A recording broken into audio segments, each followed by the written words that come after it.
ارشاد فرمایا الم یأنی للذین آمنوا ان تخشع قلوبہم لذکر اللہ، کیا ایمان والوں کو ابھی وہ وقت نہیں آیا کہ ان کے دل جھک جائے اللہ کی یاد، وما نزل من الحق، اور اس حق کے لیے جو اترا۔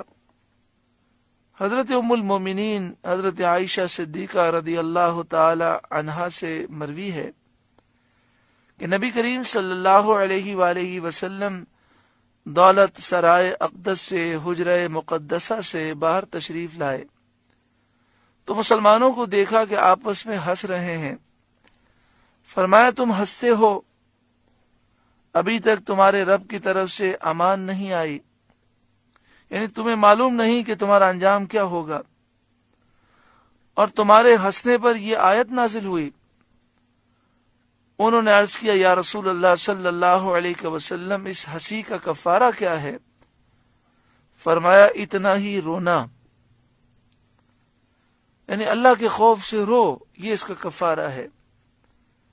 الم یأن للذین آمنوا ان تخشع قلوبہم لذکر اللہ، کیا ایمان والوں کو ابھی وہ وقت نہیں آیا کہ ان کے دل اللہ کی یاد سے جھک جائیں، وما نزل من الحق، اور اس حق کے لیے جھک جائیں جو اترا، یعنی قرآن مجید فرقان حمید، سن کر ان کے دل لرز جائیں، اللہ کی یاد میں یہ کانپ جائیں۔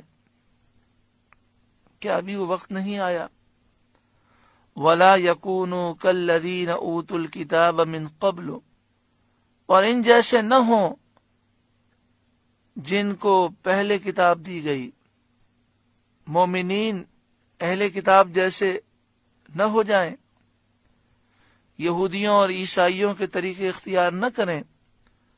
فطال علیہم الامد فقست قلوبہم، پھر ان پر مدت دراز ہوئی تو ان کے دل سخت ہو گئے، یعنی وہ زمانہ جو ان کے اور ان کے انبیاء کے درمیان تھا وہ کافی طویل ہو گیا۔ نبی آئے، اہل کتاب پر کتابیں نازل ہوئیں، پھر کافی عرصہ گزر گیا تو ان کے دل سخت ہو گئے اور یاد الہی کے لیے نرم نہ ہوئے، دنیا کی طرف مائل ہو گئے، مواعظ سے نصیحتوں سے انہوں نے اعراض کیا۔ آج اگر ہمارے دل اللہ کی یاد کے لیے نرم نہیں ہیں، ہم دنیا کی طرف مائل ہیں اور نصیحتوں سے اگر ہم اعراض کرتے ہیں تو واقعی ہمارے دل سخت ہو چکے ہیں۔ اے اللہ ہمارے دلوں کی سختی کو دور فرما۔ وَكَثِيرٌ مِّنْهُمْ فَاسِقُونَ، اور ان میں بہت فاسق ہیں، یعنی دین سے خارج ہونے والے ہیں۔